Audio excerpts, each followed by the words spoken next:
Hi, David Erdos, with a new poem. And this one goes back into the Bastard's Charter sequence.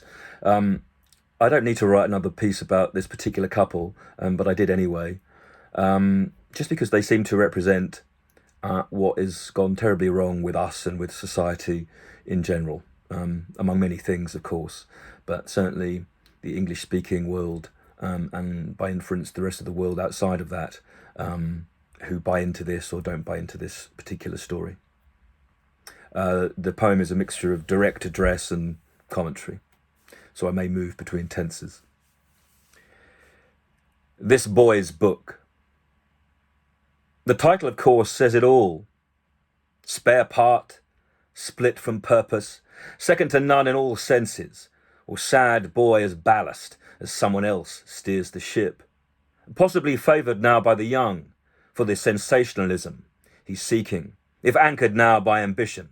Macbeth's idiot in the telling, as with every stand he takes, the truth trips. Meantime, his book slips into Spain.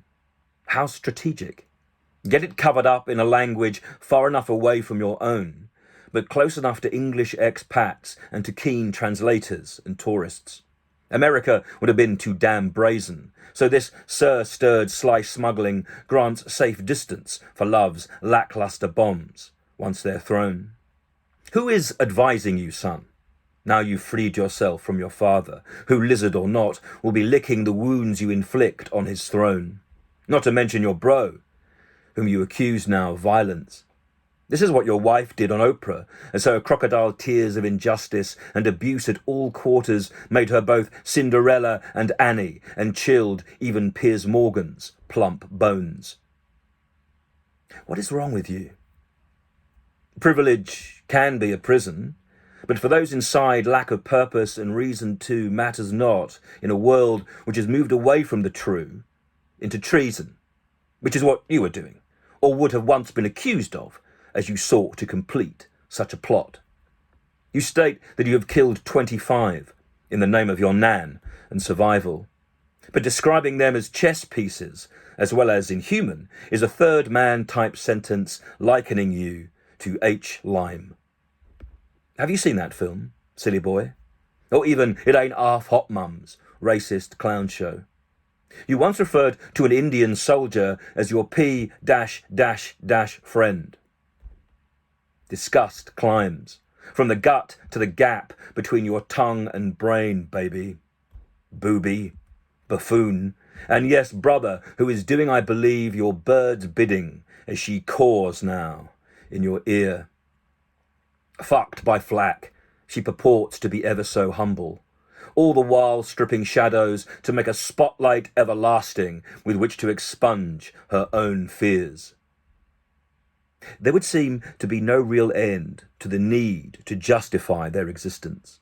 They even impose their imprimatur on Mandela as they try to ensnare us all on Netflix, with his slightly unformed, blood-blanched face and hers imploring all to adore her. You said you wanted your lives to be private. Well, here's a public one, off the wrist for your tricks. What will the poet laureate say? His next verse will comment on Charles's coronation. But Simon, this is the story of a wrecking ball wrenched from within. As a completely understandable wound, chiefly the loss of a mother, unseats and topples someone unfit for the peak, yet wanting it all the same. Hence the reclaiming of both pram and rattle, one hand dispensing rage while the other seeks to stifle the mouth as it speaks. And yet you did as all wild boys do. Drugs, booze, and beauties, outlandish behaviour, the typical tantrums of the teen, we know that, and have doubtless done it too. But you'd make of your anecdotage a Bible, as if old before your time your told story resemble your great-great-grand-uncles, who forsook royalty's fat tit for thin tat. He married an American too, and abdicated.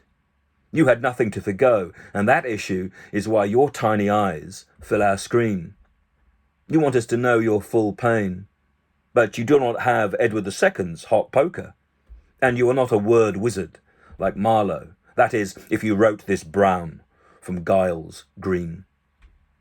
This coming Monday, your book arrives here, but you have already worsened the wound with backbiting, all too consciously aping your mother by sucking on a televised interview's tacky teat.